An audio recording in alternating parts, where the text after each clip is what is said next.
पितर कभी भी अपने संतानों को परेशान नहीं करना चाहते।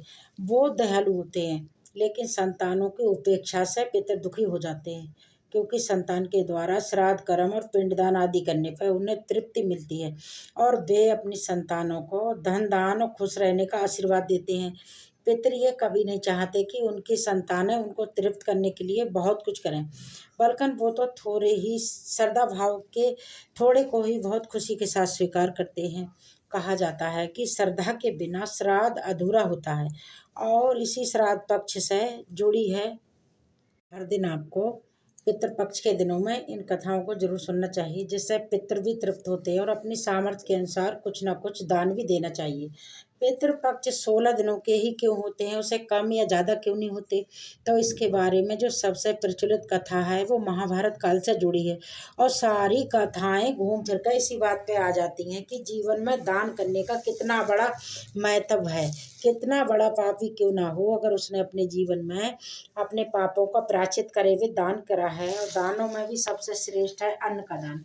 यदि दान अपने जीवन में कर लिया तो बड़े से बड़े पाप भी अंत में नष्ट हो जाता है। अपने पापों का प्रायश्चित करने के कुछ सत्कर्म बताए गए, जिन्हें आप जरूर जानिएगा। महाभारत में एक ऐसा प्रसंग आता है कि मृत्यु के बाद दानवीर कर्ण को, जिसने अपने सारे जीवन में दान किया और अपनी दानवीरता के लिए ही जाना जाता था, उसे सब कुछ दान करने के बाद भी चित्रगुप्त ने मोक्ष देने से इनकार कर दिया था। उन दानवीर कर्ण को, जो कि सदा अपने जीवन में दान ही देते आए थे, जिन्हें दान वीरता के लिए जाना जाता था, जब इतना दान करने के बाद मोक्ष देने से इनकार कर दिया गया, तो कर्ण ने चित्रगुप्त से कहा कि मैंने तो अपनी सारी संपदा दान पुण्य में ही समर्पित कर दी, यहाँ तक कि मैंने अपने प्राणों को रक्षा करने वाले कवच और कुंडल भी दान दे दिए।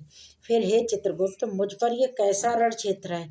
तब चित्रगुप्त ने उन्हें बताया कि राजन, आपने देवऋण और ऋषि ऋण तो चुका दिया, अब आप पे पितृ ऋण श्रेष्ठ है। आपको मैं बता दूं कि 3 ऋण हमें जीवन में चुकाने ही होते हैं, जिनमें से यदि एक ऋण विशेष रह गया तो उसके बदले मोक्ष कभी नहीं मिल सकता, और ये तीनों ऋण एक मनुष्य को हमेशा अपने जीवन काल में चुकाने ही चाहिए। तब चित्रगुप्त ने दानवीर कर्ण से कहा कि हे राजन, आपने ये दोनों ऋण तो चुकता कर दिए, अब पितृ ऋण बचा है। आपने अपने पूरे जीवन में संपदा और सोने का ही दान किया, कभी अन्न का दान नहीं किया। जब तक आप किसी ऋण को नहीं उतारते हैं, आपको मोक्ष नहीं मिल सकता। आपने कभी भी अपने पितरों को प्रति श्राद्ध दान अर्पण कभी नहीं किया। तो कर्ण ने चित्रगुप्त से कहा कि उन्हें ज्ञात नहीं था कि उन्हें पूर्वज कौन थे, इसी कारण वे कभी उन्हें दान नहीं कर सके। तब चित्रगुप्त ने उन्हें उनकी गलती सुधारने का अवसर दिया और 16 दिनों के लिए पृथ्वी पर वापस भेजा, जहां उन्होंने अपने पूर्वजों को याद करते हुए उनका श्राद्ध कर और उन्हें आहार दान किया, दर्पण किया, और इन्हीं 16 दिन की अवधि को पितृपक्ष कहा गया। यही कारण है कि केवल साल भर में इन्हीं 16 दिनों की अवधि में अपने पितरों को याद करते हुए उनके नाम से जलांजलि, श्राद्ध, दर्पण आदि किए जाते हैं। वैसे तो अमावस्या का दिन भी पितरों को ही समर्पित है, लेकिन विशेष रूप से ऐसी मान्यता है कि इन 16 दिनों में यदि पितरों के नाम से दान पुण्य कर दिए जाएं तो इमलोक में या नरक लोक में, स्वर्ग लोक में गए हुए पितरों को मोक्ष मिल जाता है। श्राद्ध पक्ष की एक और कथा के अनुसार जोगी और भोगी 2 भाई थे। दोनों अलग अलग रहा करते थे। जोगी धनी था और भोगी निर्धन, लेकिन फिर भी दोनों में बड़ा प्रेम था। जोगी की पत्नी को धन का बड़ा अभिमान था, लेकिन भोगी की पत्नी बहुत सरल स्वभाव की थी। पितृपक्ष आने पर जोगी की पत्नी ने उससे पितरों का श्राद्ध करने के लिए कहा, तो जोगी से बेकार का काम समझकर टालने का प्रयास करने लगा, किंतु उसकी पत्नी समझती थी कि अगर ऐसा नहीं करेंगे तो लोग बहुत बातें बनाएंगे।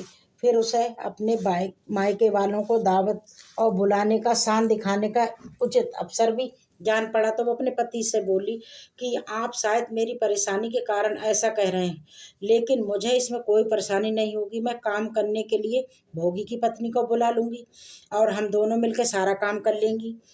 तो फिर उसने जोगी को अपने पीहर न्योता देने के लिए भेज दिया। दूसरे दिन उनके बुलाने पर भोगी की पत्नी सुबह सवेरे आकर काम में जुट गई। उसने रसोई तैयार की, तरह तरह के पकवान बनाए, फिर सभी काम निपटा के अपने घर आ गई। आखिरकार उसे भी अपने पितरों का श्राद्ध अर्पण करना था। इस अवसर पर न जोगी की पत्नी ने उसे रोका, न वो रुकी। जल्दी ही दोपहर हो गई। पितर भूमि पर उतरे। जोगी भोगी की पितर पहले जोगी के यहाँ गए तो क्या देखते हैं कि उसके ससुराल वाले वहां पर पहले से ही भोजन करने में जुटे हुए हैं। निराश होकर वो भोगी के यहाँ गए। वहां जाकर देखा तो वहां क्या था, मात्र पितरों के नाम से अग्यारी देखी थी। उस अग्यारी की राख चाटी और भूखे ही नदी के तट पर जा पहुंचे। क्योंकि भोगी के यहाँ धन का अभाव था, वे ढेर सारे अन्न पकवान नहीं बना सकती थी। थोड़ी देर बाद सारे पितर इकट्ठे हो गए और अपने अपने यहाँ के श्राद्धों की और अपने बच्चों की बढ़ाई करने लगे। जोगी और भोगी के पितरों ने अपनी आप बीती सुनाई। फिर वे सोचने लगे कि अगर भोगी सामर्थ्यवान होता तो शायद उन्हें भूखा रहना नहीं पड़ता, मगर भोगी के घर में तो 2 टाइम रोटी भी खाने को नहीं थी। ये सब सोचकर उन्हें भोगी पर दया आ गई। अचानक वे नाच नाच के गाने लगे कि भोगी घर धन हो जाए, भोगी के घर धन हो जाए। शाम होने को हुई। भोगी के बच्चों को उस दिन खाने को कुछ भी नहीं मिला था। उन्होंने माँ से कहा कि माँ, भूख लगी है। तब उन्हें टालने की तरह से भोगी की पत्नी कहने लगी, जाओ बच्चों, आंगन में हौदी औंदी रखी है, उसे जाके खोल लो और जो कुछ मिले मिलजुल के बांट के खा लेना। बच्चे वहां पहुंचे तो क्या देखते हैं कि हौदी तो मोरों से भरी पड़ी है। वे दौड़े दौड़े माँ के पास पहुंचे और सारी बात बताई। आंगन में आके भोगी की पत्नी ने ये सब देखा तो वो भी हैरान रह गई। इस प्रकार पितरों की कृपा से भोगी भी धनी हो गया। लेकिन वो धन पाकर भी घमंडी नहीं हुआ, बल्कि दूसरे साल को जो पितृपक्ष आया तो श्राद्ध के दिन भोगी की पत्नी ने 56 तरह के व्यंजन बनाए, ब्राह्मणों को बुला कर श्राद्ध किया, भोजन करवाया, दान दक्षिणा दी, जेठ जेठानी को सोने चांदी के बर्तनों में भोजन कराया और इससे पितृ बड़े प्रसन्न और तृप्त हुए। अब आपको सुनाते हैं रामायण में माता सीता द्वारा पिंडदान देने की कहानी। रामायण में माता सीता द्वारा पिंडदान देके राजा दशरथ की आत्मा को मोक्ष मिलने का सुना होगा। वनवास के समय भगवान राम, लक्ष्मण जी और सीता जी पितृपक्ष के दौरान श्राद्ध करने के लिए गया धाम पहुंचे। वहां श्राद्ध कर्म करने के लिए आवश्यक सामग्री जुटाने के लिए राम और लक्ष्मण जी नगर की ओर चल दिए। उधर दोपहर हो गई। पिंड दान का मुहूर्त निकला जा रहा था और सीता जी की व्याकुलता बढ़ती जा रही थी। तभी दशरथ जी की आत्मा ने आकर सीता जी से पिंडदान की मांग कर दी। गया जी के आगे फल्गु नदी पर अकेली सीता जी बड़ा असमंजस में पड़ गई। उन्होंने फल्गु नदी के साथ बट वृक्ष, केतकी के फूलों, गाय को साक्षी मान के पालू का पिंड बनाकर स्वर्गीय राजा दशरथ जी को निवृत्त पिंडदान दे दिया। थोड़ी ही देर बाद भगवान श्री राम और लक्ष्मण जी लौटे तो उन्होंने देखा कि समय निकल जाने के कारण मैंने स्वयं ही पिताजी का पिंडदान कर दिया। बिना सामग्री के पिंडदान कैसे हो सकता है, ये सोचकर भगवान श्री राम ने सीता जी से इस बार का प्रमाण मांगा। तब सीता जी कहने लगी, हे स्वामी, मैं बिल्कुल सत्य कह रही हूँ, मैंने पिंडदान कर दिया है। अगर आपको विश्वास ना हो तो आप फल्गु नदी के रेत, केतकी के फूल, गाय और बट वृक्ष से पूछ सकते हैं। इन्हीं के सामने मैंने श्राद्ध की गवाही दिलवाई थी। लेकिन फल्गु नदी और गाय और केतकी के फूल तीनों ही इस बात से मुकर गए, सिर्फ बट वृक्ष नहीं सही बात कही। तब सीता जी ने राजा दशरथ का ध्यान करके उनसे ही गवाही देने की प्रार्थना की। दशरथ जी ने सीता जी की प्रार्थना स्वीकार की और घोषणा की कि ऐन समय पर सीता ने ही मुझे पिंडदान किया है। तब कहीं जाकर श्री राम आश्वस्त हुए। लेकिन तीनों गवाहों द्वारा झूठ बोलने पर सीता जी ने क्रोधित होकर उन्हें श्राप दे डाला कि फल्गु नदी जा, तू सिर्फ नाम की नदी रहेगी, तुझमें पानी नहीं रहेगा। इस कारण कहा जाता है कि आज भी गया जी में फल्गु नदी सूखी ही रहती है। और गाय को श्राप दिया कि तू पूजनी होकर भी लोगों का जूठा खाएगी। और केतकी के फूल को श्राप दिया कि झूठी गवाही देने के कारण तुझे पूजा में कभी नहीं चढ़ाया जाएगा। बट वृक्ष को सीता जी का आशीर्वाद मिला कि उसे लंबी आयु प्राप्त हो और वो दूसरों को छाया प्रदान करेगा। तथा पतिव्रता स्त्री तेरा ध्यान करके अपने पति की दीर्घायु की कामना करेंगी। यही कारण है कि गौ माता को आज भी जूठा खाना पड़ता है। केतकी के फूल को पूजा पाठ में वंचित रखा गया है। फल्गु नदी के तट पर सीता कुंड में पानी के अभाव में आज भी सिर्फ बालू या रेत से पिंडदान दिया जाता है। एक और कथा के अनुसार एक समय की बात है तो भाई बहन थे, दोनों का विवाह हो चुका था और दोनों के दो दो बेटे थे। बहन विधवा हो चुकी थी और अपने भाई के घर में रहती थी। इस बात से उसकी भाभी बहुत नाराज रहती थी। ऐसे ही पितृपक्ष आया तो भाई कहने लगा कि मैं पितरों के दर्पण पिंडदान के लिए गंगा जी जा रहा हूँ। ऐसा कह के वो गंगा जी के लिए चला गया। भाई के जाते ही इधर भाभी ने बाहर खेत में ननद और उसके बच्चों के लिए झोपड़ी डलवा दी। अपने बच्चों के साथ अब ननद झोपड़ी में रहने लगी। सुबह शाम भाई के घर जाके घर का सारा काम कराती थी। बदले में भाभी बचा खुचा उसे खाने को दे देती थी। जब भी भाभी के घर से आती तो आटा छानने वाला कपड़ा अपने साथ ले आती थी। घर आके उस आटे में से अन्य कपड़े को पानी में घोल के चूल्हे पर चढ़ा के पका के बच्चों को दे देती थी और कहती खीर है खा लो।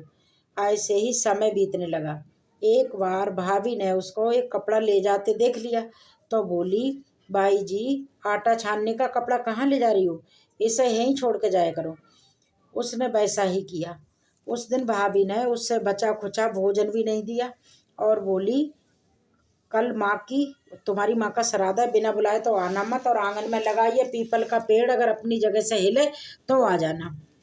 ये सुन के बहन बहुत दुखी हुई और रोती रोती अपनी झोपड़ी में चली गई। घर पहुंची तो बच्चे बोले, माँ भूख लगी है, कुछ खाने को दो।